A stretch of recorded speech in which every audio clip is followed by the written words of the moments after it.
ভুনার কালারটা দেখলে বুঝতে পারবেন রান্নাটা চমৎকার হয়েছে। আমার বাসায় একজনের খুবই প্রিয় এই খাবারটা। আমি হাঁসের মাংসটা খেতে পছন্দ না করলেও রান্নাটা কিন্তু ভালোই করি, সবার খাওয়া দেখেই বুঝতে পারি। হ্যালো, আসসালামু আলাইকুম এভরিওয়ান, ওয়েলকাম জানাচ্ছি আমার এই কিচেনে।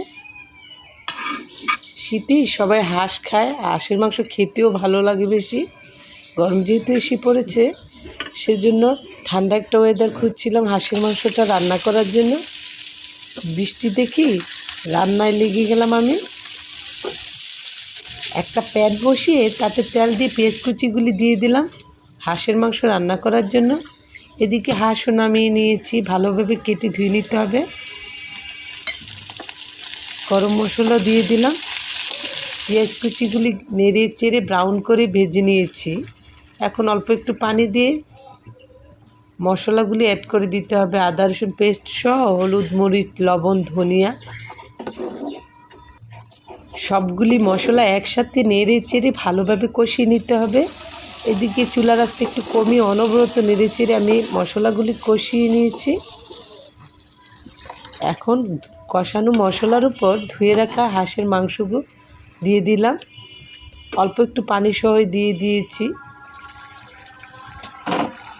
মশলার সাথে হাঁসের মাংসটা মিশিয়ে ভালোভাবে বলক উঠিয়ে নিয়েছি। উল্টে পাল্টে নেড়ে চেড়ে দিয়ে ঢেকে এখন চুলার আঁচটা মিডিয়ামে রেখে সিদ্ধ করে নিতে হবে। এখন যেহেতু আমের সিজন, একবেলা আমের ভর্তা না খেলে আসলে হয় না। প্রতিদিনই আমি অল্প স্বল্প করে বানিয়ে নিই দুপুরবেলা আমের ভর্তা। এবছর আমাদের গাছে তেমন একটা আম হয়নি, তবে ভর্তা খাওয়ার আম মোটামুটি হয়েছে আলহামদুলিল্লাহ। ভাত খাওয়ার পরেই আমাদের ভর্তাটা খাওয়া হবে। ভর্তাটা বানিয়ে রেখে দিলাম। এদিকে মাংসটাও কষানো হয়ে গেছে, রসুনও দিয়ে দিলাম। চুলার আঁচটা কমিয়ে রেখে মাংসটা ভালোভাবে সিদ্ধ করে নিয়েছি। এখন পরিমাণ করে ঝোল দিয়ে দিয়েছি।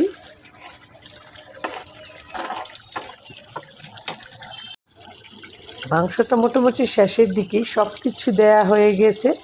এখন জিরার গুঁড়োটা দিলেই ভালোভাবে সিদ্ধ হলেই নামিয়ে নিতে পারবো। আমার বাসায় এই হাঁসের মাংস রান্নাটা অল্প স্বল্প বাচ্চারা খায়, তবে আমার প্রতি খুব বেশি পছন্দ। আমার হাতের এই হাঁসের মাংস রান্নাটা বলতে গেলে পাগলের মতোই পছন্দ করে, অনেক বেশি খায়। একদম চুলায় বসিয়ে রেখে একদম গামাখা করে নিব ভুনাটা। সবাই ভালো থাকবেন, আল্লাহ হাফেজ।